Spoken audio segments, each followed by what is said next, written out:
being reminded.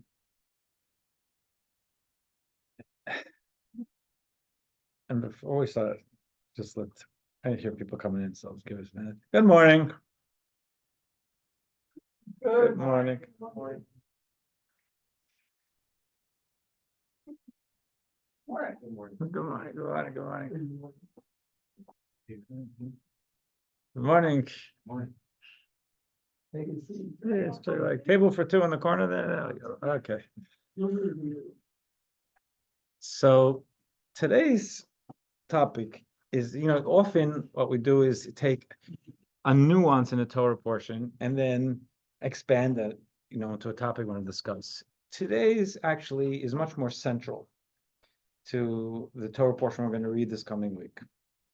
The Torah portion we're going to read this coming week is actually a tragic event in our history. The Jews have left Egypt. They're not even a year and a half out of Egypt. They've broken camp. They're starting to move through the desert. Where are they moving to? They're moving to Israel. They didn't think they were going to spend 40 years in the desert. They thought, take a few weeks. But what they did was they sent spies to check out the land. Moses sent spies. And 12 spies, because there are 12 tribes, a leader of each tribe. And 10 out of the 12 came back saying, you don't want to go there. It's gonna be they're gonna kill us, they're gonna devour us, they're gonna eat us alive. And they brought not only a damper to the enthusiasm of the Jewish people. They're saying, what are you doing? You took us out of Egypt to go commit suicide, going into the land of Canaan, which was what it was called then. And God said, you don't want it, you won't have it. And that's how we ended up 40 years in the desert. Anybody between 20 and 60, which is really the age in Jewish law of punishment, not of responsibility, but of when a court would apply punishments outside of financial. That anybody had to die out in the desert. And that was the thing. That was why we spent 40 years. But the idea was that Moses sent spies. Why did Moses send spies? They knew they were going to Israel. I'm going to call it Israel. It's Canaan, whatever you want to call it. They knew they were going. God had told them they're going. God's the God who whacked the Egyptians over a year's time with all the plagues, and they saw, what God can do. They went through a split sea. They got a Torah at Sinai. God says, you're going to Canaan. Go to Canaan. What was the point of sending spies? And was that itself, one might ask, was that itself a certain lack of faith to have to spy it out? Just God says, march, march. So we're going to talk a little bit about the place of volition, free will, choice in Jewish life. But so before we get into it, just to talk about it, yesterday I was talking with a young man, a boy who was here, and we're talking about intentionality in observance, or if you were raised with it, the fact that habits can become very mechanical. So what I was saying is, for someone who is used to reciting the prayers every day for, in my case, 50 years, I can't remember when I started exactly. I could be putting books on the shelf, or doing things and reciting it all. It's the synapses are all in there. But that would be me just saying words I'm not really thinking about. I'm keeping track because I'm sticking to it, but I'm not really thinking about focusing on it. Habits can be like that. You teach a child to say please and thank you. It could be knee jerk. Someone gave me, say please. Say thank you before I want something. Say please. Or do you realize, is there the intentional gratitude? There's always that trade-off that goes with habits. And you want to instill good habits, On the other hand, that things that are habitual, often they can be done more. I don't want to say robotically, but it's just that's a life. And anybody who lives, I can speak for the observant Jewish community. I'm sure it's this way probably anywhere. Anybody who lives it, it's a battle to keep the focus and the intentionality, because it's just you're doing the same thing. There's a big value and a beauty in what we're doing, but there's the need for the inner strength to find our place. So instead of just reading the Torah again or saying the prayers again, to find what it means to me today, and to zero in and focus on my place, who I need to be, my conversation with God, what this means in my life, my day ahead of me, and not just say, oh, it's this Torah portion. I've read this Torah portion again 50 times, so now it's 51. It really, if I'm intentional, it should mean something different to me every year, because it should be the story of my life. And my life this year is not the same as it was last year. I mean, there's always going to be nuances. So we're going to talk about that balance between, maybe the way it's framed here is just following orders, which is good, and really putting yourself into it, making it your decision. And the idea of following orders is that sometimes there's something for me to do that's correct, that's right, that's moral, and I'm just not there. I don't want to do it. All right, or I want to do something, and I'm willing to turn it around in my mind to say it's okay this time. If I believe in a higher code, and that code says, nah, that's not something to do. So either I turn to God to get a dispensation and say, okay, this time let me do it, or I say I gotta just stick with the rules. Sometimes it's often good to have those rules and say, this is what I gotta do. But we want to work with ourselves to find an intentionality and appreciation within the rules, and also where we can bring our mark to it, make it our own, can own it. So let's just start on. I'm going to split the screen or share the screen, whatever it's called. Yeah, okay. I record. I hit it. I'm getting better at this. Okay. Okay. So this is text 1. It's on page 122. It's on the screen. Go. This is a quote from the Torah, when God first speaks to Moses, and at the burning bush. The Jews have been enslaved for centuries, crushed for centuries, and they're in Egypt. And Moses is out as a shepherd with his sheep, and he goes to this mountain, and there's a burning bush that's not being consumed, and he hears God speaks to him and says, "Go, let my people go. Go speak to Pharaoh." God doesn't just say, "I want you to liberate the Jewish people." God says, I want you to liberate the Jewish people because I'm going to take them all to the land of Canaan.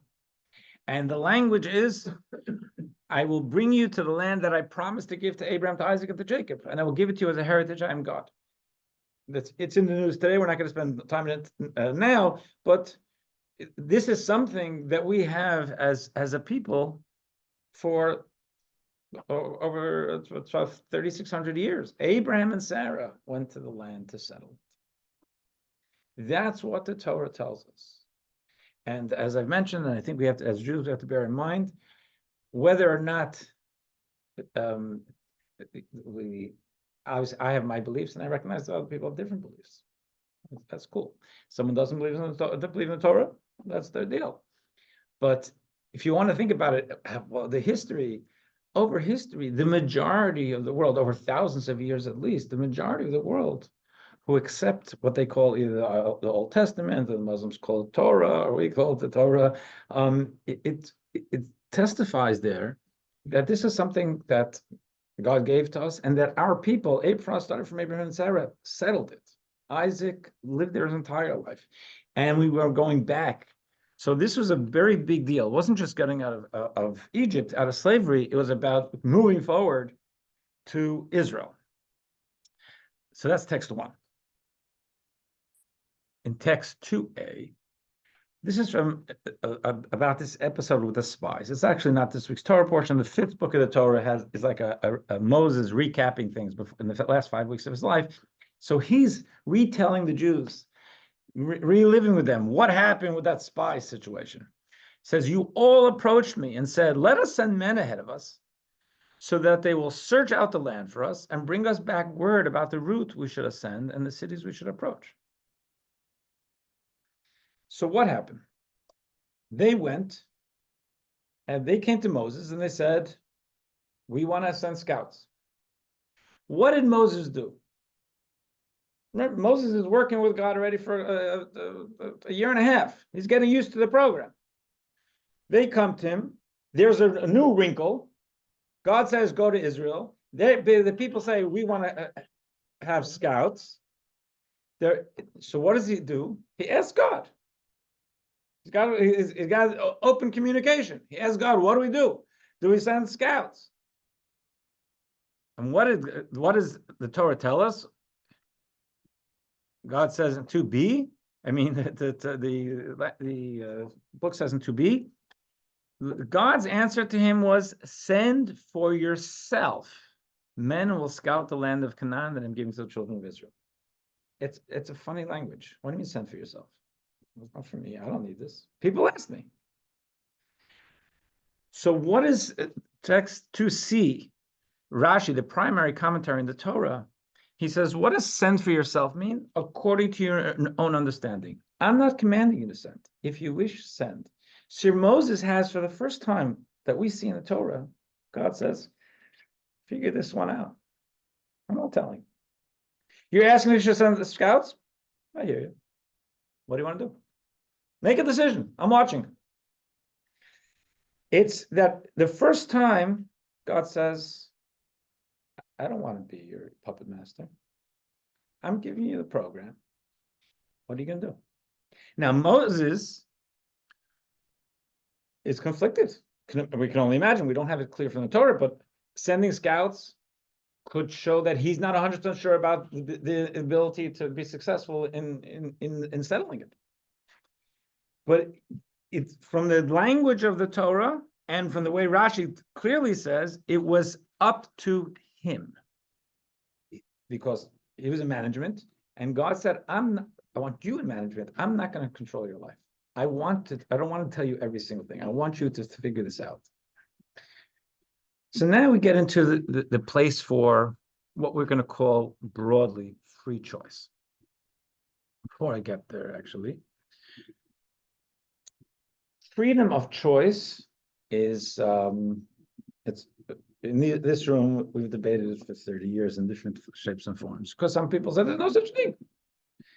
The socialization, there are our genes, how we're predisposed to things that are heritable and hereditary. We're just living out a life that it's kind of pre-programmed. Even people who don't believe in God, there is no free choice. I hear it all the time, and I understand that. Because there are a lot of influences. I mean, is it purely a coincidence that I'm a rabbi because my father's a rabbi? I don't think so. I mean, there's stuff that goes with it, right? So, and maybe I didn't have to. No one said, you have to be a rabbi. Indeed, no one said that to me. But, the way you're raised, there are influences.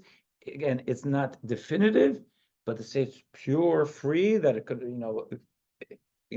could I have been a shortstop for the Yankees? There are a couple of reasons, probably not. But it's, I didn't have totally free choice. There's the genetics, there's the socialization, there's the community, there's the family, and the internal chemistry. So there's a lot of room to say there's no room for free choice. Except in Torah, we say there has to be free choice. Because if there's no free choice, there's really no accountability. How can we sit here, let's say in today's day, we're going to look and say a guy, Sinwar, who plotted a campaign specifically attacking innocent people as they're in their sleep, butchering, raping. That's evil. Why do I get to say he's evil? First of all, if everything's up to God, God creates evil people. So why is he any different than a leopard killing in the jungle? He's just doing what he was programmed to do. And especially since he was raised with hatred, probably in his school. In order for there to be accountability, there has to be some volition, some choice.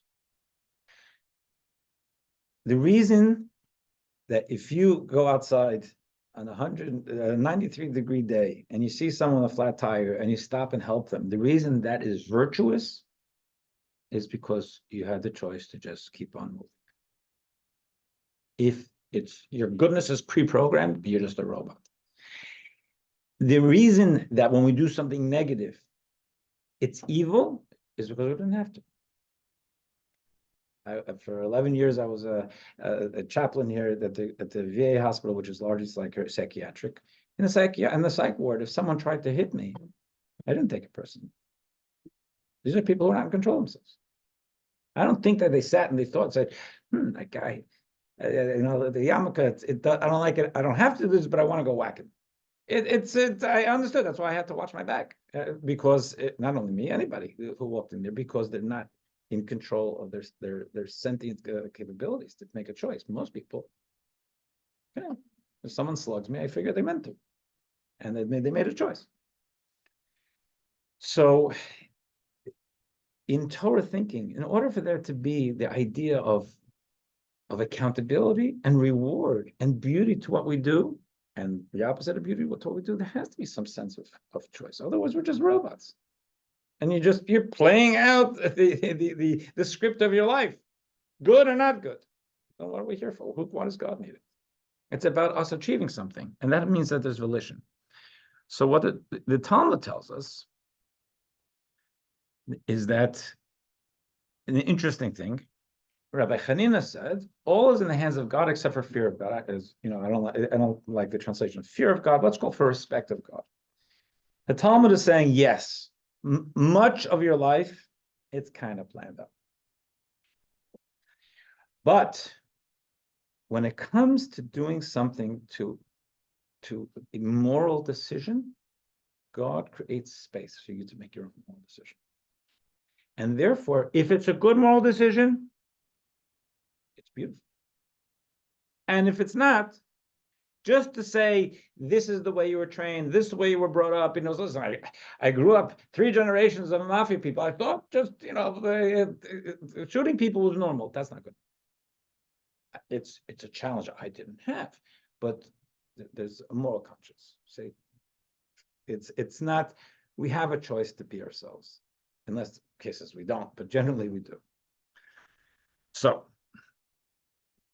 there is this daylight we have where we can make choices, moral choices. So again, we're going to get back to Moses a little bit later. Just about us. This is about our ability to choose. Now, in text 4, there's this is a beautiful doctrine. We're not going to have enough time. I mentioned before, I have an unveiling where I have to go to Woodbridge. But there's a beautiful idea in Kabbalistic thought, and it's brought in, it's developed in Chabad thought. The idea of our total connection and consistent connection with God. We can feel ourselves. I'm me. You're you. We have our own social security numbers. We have our own fears and loves and ambitions. And then there's God. God is God. We're not sure. There's no where. I don't know God out there. And I turn to God, and I believe in God, and I feel God maybe, and I trust God. But there's my life, and God is like an overarching management. Torah says actually it's much more intimate than that, and much more consistent.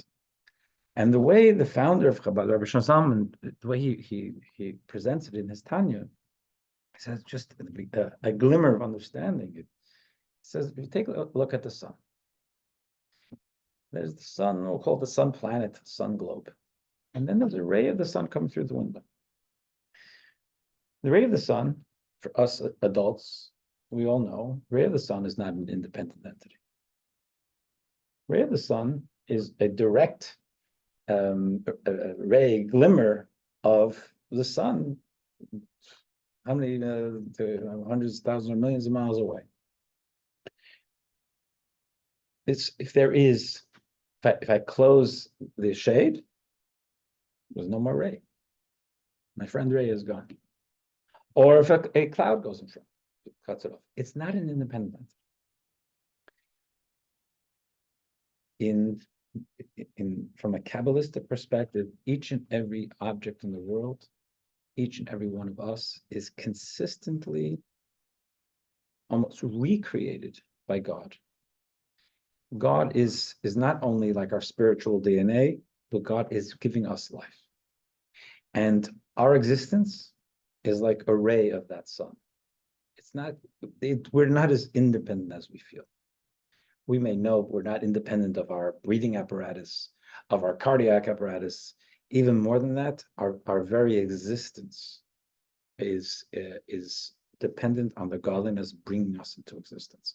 So let's see if we can, they bring a snippet of it. It's a mouthful to say, but their question here is to say is, if God is so intimately involved with us, how can you say that we have free choice? God's constantly bringing me into life. But let's first get to this. The creation of heaven and earth, text 4. The creation of heaven and earth from absolute nothingness is more wondrous than the splitting of the sea of reeds. This is from the founder of Chabad, Rabbi Shazam. In that case, by the sea of reeds, God directed an easterly wind. That's the scripture tells us this, that God directed an easterly wind to blow through the night, and the water split and stood upright like a wall. What the language there of the Torah is that the wind kept blowing, and that to our eyes that seemed that's what was keeping the waters up like a wall. Had God suspended the wind for even a moment, the waters would have immediately flowed downward, as is their pattern in nature. They wouldn't have stood upright like a wall, because that's not water flows. Stone walls stand upright without the support of the wind, but the nature of water is different. So, looking at what we had at the Sea of Reeds, Rabbi Zalman says creation is a greater miracle than the Sea of Reeds. Why? To create something from nothing defies the laws of nature. God, there was absolute only godliness, and all of a sudden, there's me and you. There's a feeling of independence, and maybe we recognize God too. It is much more miraculous than splitting the Sea of Reeds, creating that sense of independence in the world that we all experience. That is a greater miracle than the Sea of Reeds. It follows that the withdrawal of the Creator's power from the created thing, God forbid. So if God would stop creating this table or that chair or me, that would certainly cause the created thing to revert to nothingness. That's my baseline, is that I'm godliness. Then I feel the me, a Mendy thing is a created reality. There rather, the Creator's power must be continually present in the created being to give it life and ongoing existence. Okay, this is a fascinating, I think, a beautiful conversation to have, but this is only a snippet. They give a little something here that we can only talk about for a couple of minutes. But we believe that God isn't only up there and we could talk to God and God hears us, or we think of God hears us. Godliness is within us, and godliness is giving us our existence, not only our soul, our very existence, and everything. The rock outside, the frog outside, the squirrel, everything is being brought into existence by godliness. And therefore, the true substance of the essence of everything is their godly nature, and their godly energy bringing them into existence. With that in mind, one could say, okay, so then we're totally all God. Where do we get freedom? Freedom. How do we know we have freedom of choice? Because the Torah says, text 5, the same Torah that tells us God is consistently creating us says, "See, I placed for you today for you today. The life and good, death and bad. And you choose life, not bad, evil. So God says, choose. In other words, we have the capacity to choose. So that's a Torah, just beyond that whole thing with the sun and the rays and the sea of reeds, keeps us on track. Torah tells us clearly there is this concept that we have freedom of choice. As difficult as it may be to rationalize sometimes. All right. So now we're going to go to text 6. Text 6 is from the Rebbe, but he's really, what he's doing, he's quoting the thoughts of rabbis of the Medrash, of the Talmud, where they say, why did God create the world? What's the purpose? Every religion has asked, what's the purpose of God's creating the world?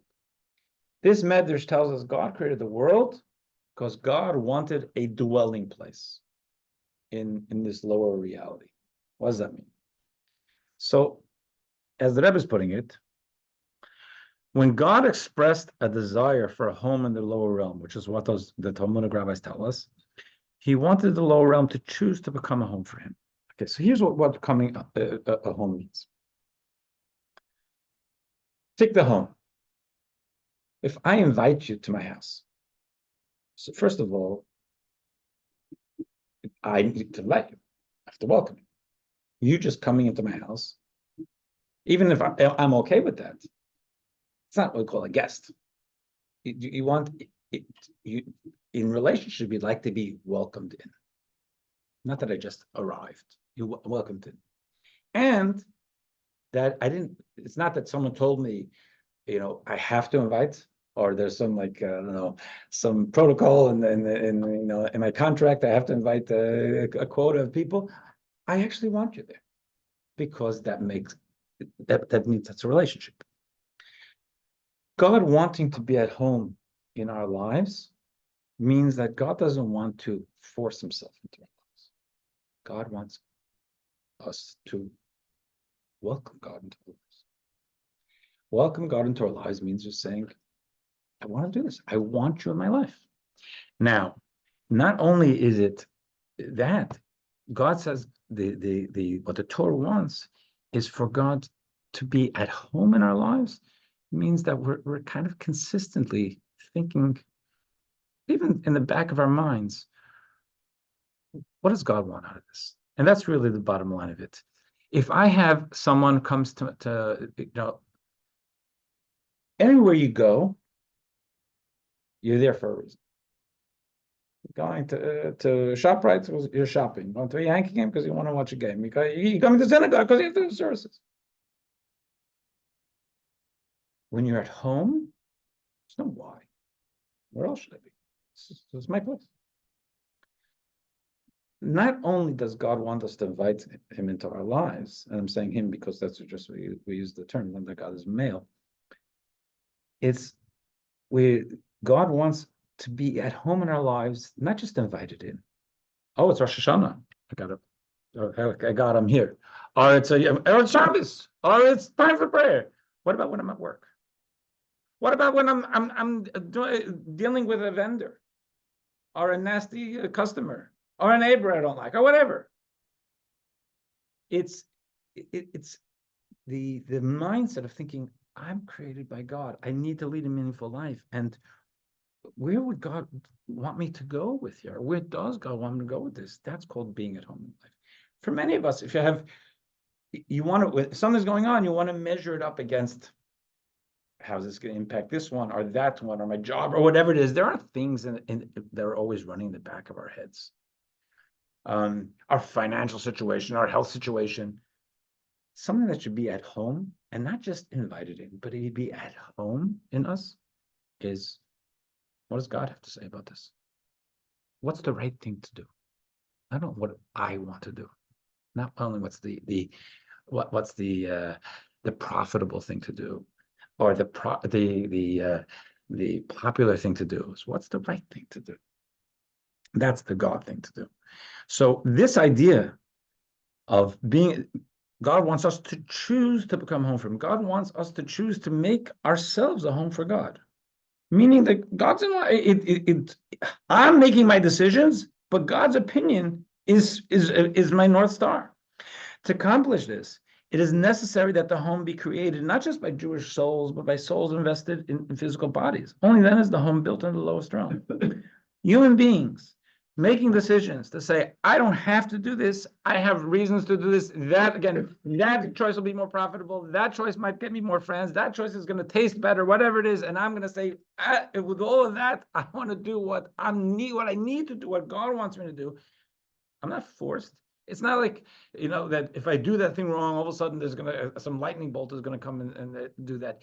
Life would be in a way more simple if every time we did something wrong, it was like, whoop, it's an electric fence, but then it would be totally morally neutralized. Then you're forced into doing the right thing. Are you forced not to do the wrong thing? That's not the game. The game is about us improving ourselves. If God were to build his home through us by compelling us to build it, we, creatures of the lowly realm, would not become a home for God on our merits. We need to choose. So if you think about it that way, again, I'll go back to having been, my own life, having been raised observant. Someone who's raised observant, by definition, unless they're doing a lot of work with themselves, they're going to take much of their observance for granted. It just goes with the territory because you're doing it all your life. And then someone will come along and it's new to them, and all of a sudden say, wow, this is great, this is nice. And whether the observant person, the lifelong observant person admits it to themselves or not, they say, whoa, why don't I appreciate it as much as that person does? It happens. Remember, when Malka and I moved out here, I remember one specific Friday night, people came over. I don't remember who it was. We used to have people over Friday night all the time after we bought the house over here.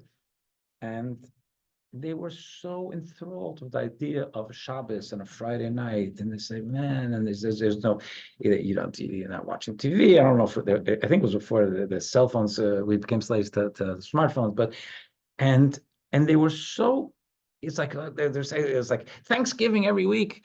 And when they walked out, Malka and I looked at each other and said, why don't we appreciate it as much as they do? Of course, Shabbos is important to me. I think Shabbos is beautiful. I appreciate Shabbos, but the depth of it, of course, they took it for granted. Life is like that. And here, what Torah is saying is God wants us to appreciate and say, I'm not just doing this because the way I was trained or because God said so, because I want to.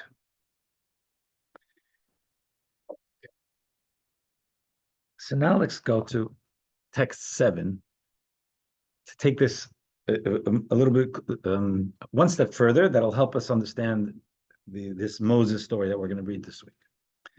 This is from a contemporary guy. He says, the range of our free choice is not limited to the 613 commandments. On the contrary, our primary freedom of choice is exercised with mundane choices, things we do of our own volition without being instructed to do so. In these areas, we make the choice with complete freedom. For as we said, our free choice is primarily emphasized in the context of prosaic choices.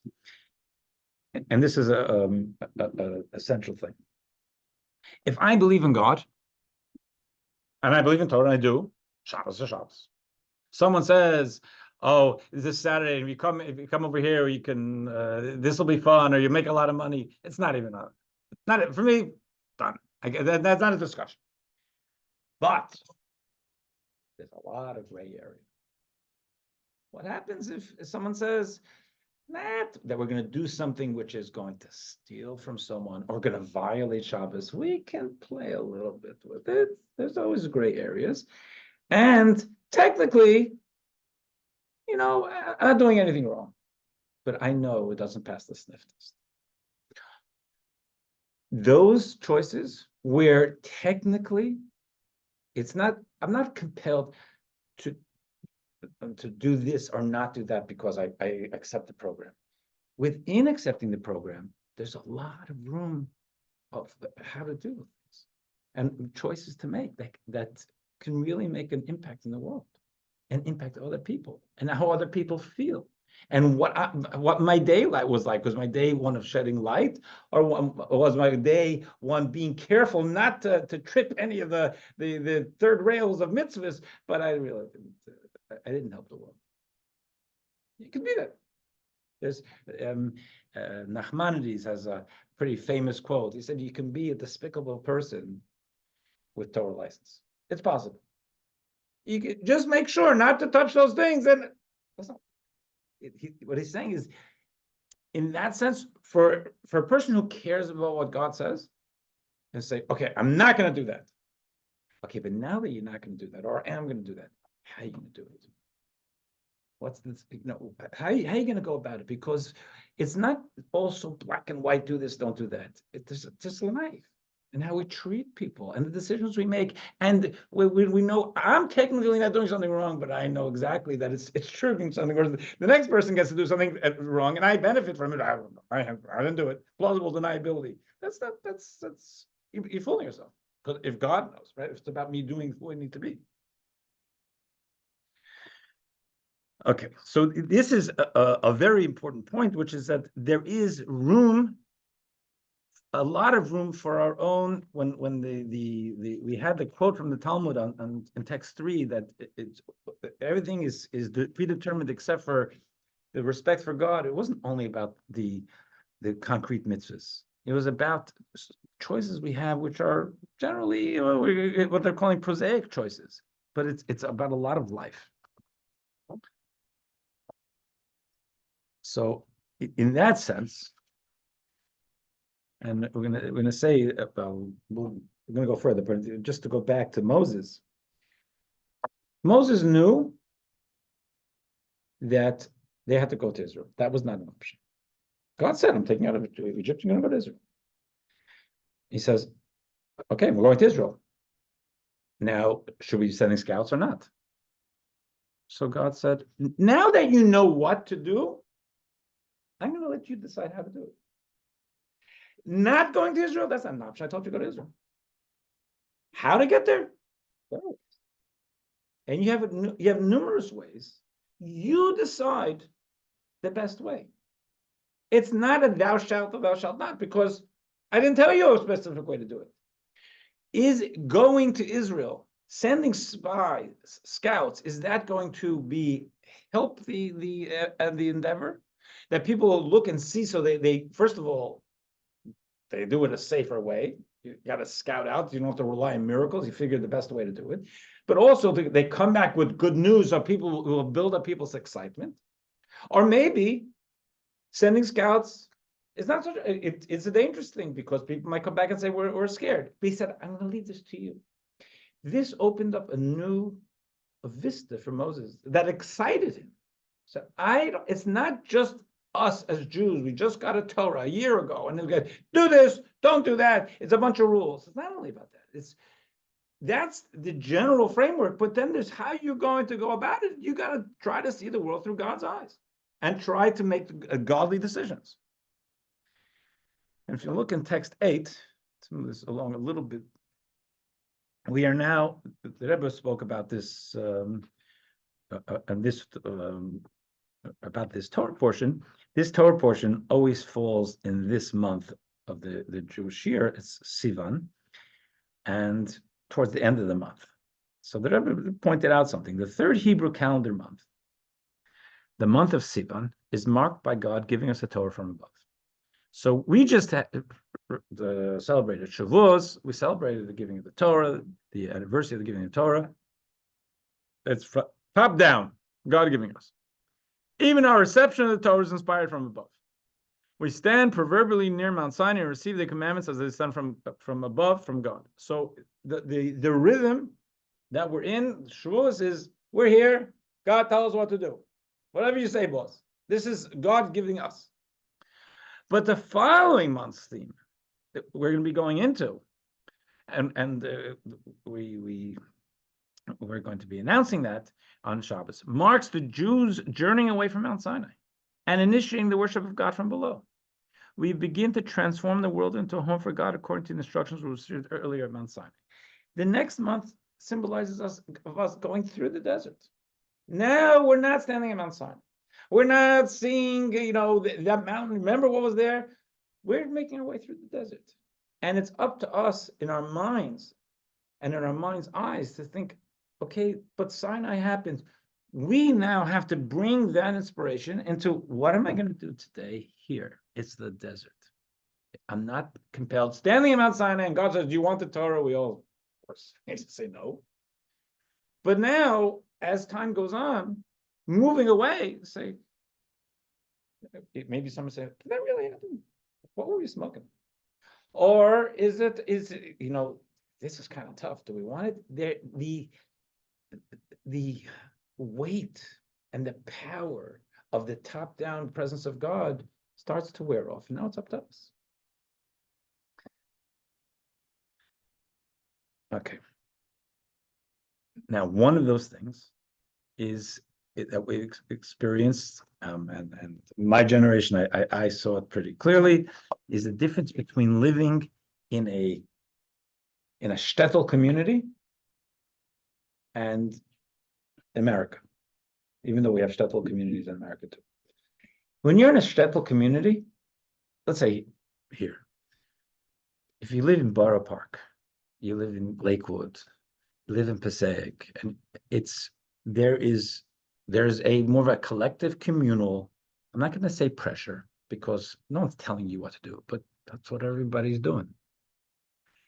And if it was in the days when we were truly communities, where to the extent where the community had a clout, because you can live in Lakewood today and just do whatever you want. No one's going to bother you. You're not going to get ejected or anything like that because you're in the United States. But when you're in the shtetl, in pre-war shtetl, so you're not following the rules of the community. How could that be? The community held accountable. And this is from a pretty well-known historian, Lucy Dudowitz. She says, in most pre-war European states, Jews became members at birth of a legally constituted and officially defined Jewish community having governmental status. Okay, this is way beyond Lakewood or Borough Park or Jerusalem. A Jew could take his leave from such a community only by submitting a formal petition to the municipality. This was a real thing. Upon approval, the petitioner was then classified as a non-believer. Person that you are a Jew, and you belong to a community. You didn't like it, what are you gonna do? Okay, so then you try to fight it if you want, but then you're not part of the community. And if you officially want to be not part of the community, you have to file a petition. In Poland, where the Ministry of Religion did not recognize non-believers as a category, the only effective way of withdrawing from the Jewish group was through conversion. But you had to do something. Sounds a little crazy through our American eyes, but that's what was going on. America, as I say, is different. Here, group membership is considered strictly a private matter. Non-identification with the Jewish group involves no communal penalty or public sanction, since it requires no public declaration of disaffiliation. As in Weimar, Germany, for instance, where the local Jewish community, informed by the municipality of Jewish withdrawals, used to publish notices in the newspapers under the heading "Austritt aus dem Judentum," official withdrawals from Judaism. We live in the land of the free. A Jew wants to affiliate, good. You don't want to affiliate, fine. No, I wouldn't say no one cares. Hopefully somebody cares. But we're not compelled to do anything, which is beautiful. Except there's also a price that comes, because where there's no pressure, we may just say, it's the path of least resistance. I'm going to do what I want to do. And that happens. So it's really us choosing to be part of it. Text 9b. Although early American rabbis preached to anyone who would listen of the Jews' obligation to observe the Sabbath, of the necessity to provide children with a comprehensive Jewish education, and the community's responsibility to monitor and supervise the provision of kosher meat, etc., they lacked the power to coerce their parishioners. In America, you do what you want. The rabbis couldn't force you; they could yell at you, and they did. And you know something, I've done with, for many years. I said I do damage control for rabbis who yell at people. They remember the guy passed away already, but I remember I had a good friend out here, and when the first time I met him, he was very concerned because he like allergic to observant Jews or rabbis, and as we became friendly, he said, I have trauma because he grew up in Irvington. I don't know if you know, Irvington was one of the old Jewish communities. And he said, and the guys, we were kids, and they used to yell at us. We used to call them shul Nazis. It was such an austere, difficult place. Now, I don't know. I hope not everyone looks at Irvington that way, but there's a lot of trauma that I know I've seen. So here, what I was saying is there was that, but you couldn't compel anything. And that's why some guys say he didn't walk into a synagogue for 40 years because he didn't want to. They lack the power to coerce the parishioners. In open America, no ecclesiastical power could mandate religious observance. No tithe could be enforced to support the institutions. In an unregulated free enterprise system, anyone could open a butcher shop, sprinkle sawdust on the floor, paint the words basar kosher, which means kosher meat, on the window, and declare himself an authorized slaughterer and overseer of meat preparation. That's the way, at this point, actually, in New Jersey, at least, and I'm pretty sure in New York, you cannot do that because there is, even though there's a separation of church and state, the New Jersey does recognize some level of official kosher. But when I was growing up in West Orange, there was a place that clearly was not kosher, and they had a little sign out there. And why not? It's a Hebrew word. People, it did it. And I think actually that place, when they were ultimately closed down, that was the test run for them creating kosher regulations. But probably in Montana and in Idaho, you can call kosher whatever you want because it's my little kosher. There's in Michigan, if they still have it, they have the humanist official atheist synagogue of Judaism. People are entitled to be atheists, right? So if they're entitled to be atheists, why don't I get to divine Judaism? I call this kosher. If everything's open. So the idea is that's just the way it is. We live in quote unquote a free land with free choice, and it has its challenges, but it also has its beauty. Because when someone walks in through those doors, very often it's not because most often it's not because they had to. It's not because there's some kind of finances compelling them, a community compelling them. It's because they want to see what's going on in the synagogue. That's beautiful. In the shtetl, they're part of they're forced to be part of the community.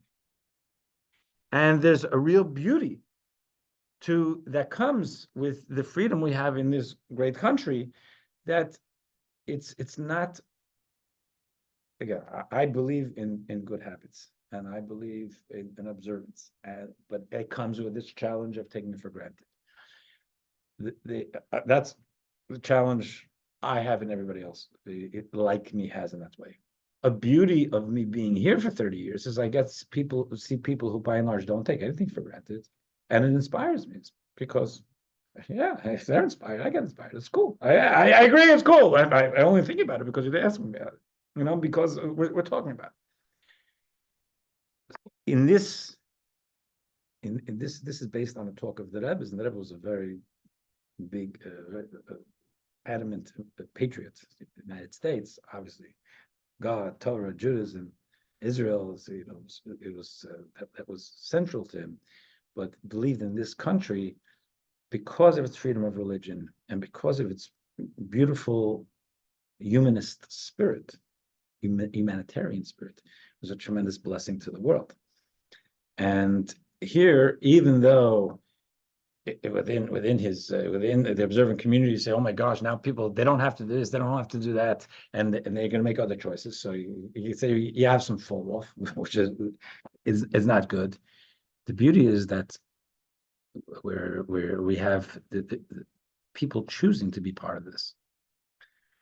And here from the Rebbe, number 10, says, God told Moses, send for yourself according to your understanding. I'm not commanding you. If you wish, send.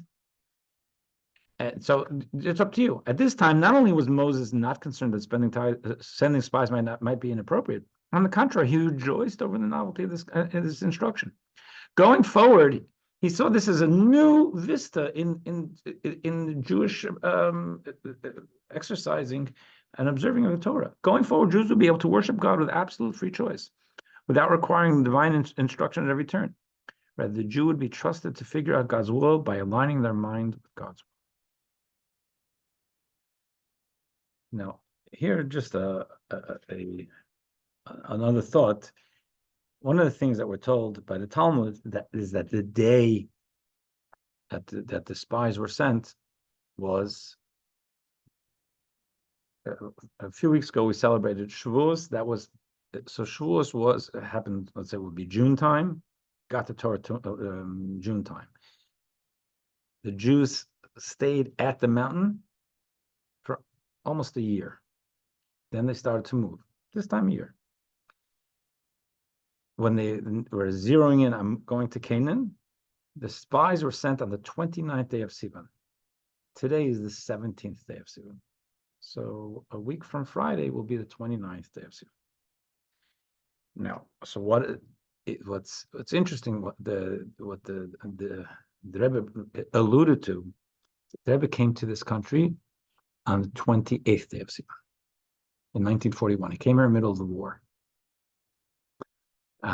He escaped Vichy, France. He was on the run from the Nazis. And he came here at 1941, the 29th day of Sivan. So the 29th day is when the spies went out. He came on the 28th day of Sivan. When were they, the God say, send them? Or it's up to you. When were they sent? When did Moses decide to send them? The day before, the 28th day of Sivan. So he saw this idea of his coming to America. Just that was historically a day when Moses had the freedom of volition to make decisions, that he came to the land of freedom. And here's the way the previous Rebbe spoke about this area of the world. We talk about northern hemisphere, southern hemisphere. In Torah language, we often talk about eastern and western hemisphere. Eastern hemisphere is Israel. We're in the western. God fills both hemispheres equally. However, God's glory is experienced with a higher degree of revelation in the hemisphere that hosts the land of Israel, its 10 centers of holiness, including the Temple Mount and Mount Sinai. So what we coming to America was coming to the hemisphere that hadn't had all the intense holiness of Sinai, Israel, our patriarchs and matriarchs. But that's where they have to do the work. And this is from the Rebbe in 1988. As sentient beings, we must use our intelligence to determine the best methods of fulfilling our particular mission to spread Judaism and its wellsprings to the outside.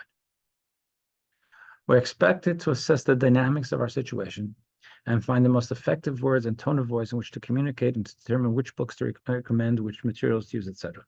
So here's something. This may sound like it's directed at a bunch of rabbis, and it is meant for them too. The Rebbe saw every single one of us as being God's emissary. We all have a sphere of influence. We all have opportunities to say things, not to preach to people, but to call moral ideas into a conversation. Everybody has the ability to influence. Everybody should see as their responsibility to elevate the world and the ambiance of the world in which they live. We need not be constructed about details, so we do not need to be constructed about details so we can assess independently. Details that are self-understood. It's not Shabbos something. Yeah, Shabbos candles we have to light. Sure, we have to put on. But then what about your conversation? There's no direct thing with the conversation. Of course, you're not supposed to say hurtful things. You're not supposed to gossip about people. But what the conversation should be empowering, uplifting, or it's just be mundane. That's our decision. Most importantly, we are not provided with detailed instructions about our mission for our benefit, so as to enable us to fulfill our mission on our own initiative. So if I'm in a situation And I'm in a conversation, or I'm in a work situation or a family situation, and I don't have direct do's or don'ts. I have to look and say, what can I do? I know right from wrong. And so now it's in a way, it's that much more beautiful. Because it's not, oh, I'm checking this off on the list. No, God left this to my brains and my volition and my soul and my moral conscience to say, I got to do the right thing. And I have the ability to say the right thing. And then it's beautiful because I did it. It's my choice. Let's just do the key points and the doctrine of continual creation makes it impossible to have free choice, you'd think. Yet God miraculously gives us free choice on matters of morality. Number two, God does this because a key part of his desire to have a home in the lowly sphere is that people of the lowly sphere build it. This can only happen if we have free choice. And number three is the first time Jews utilized free choice was when Moses sent the spies. This was a watershed moment in Jewish history.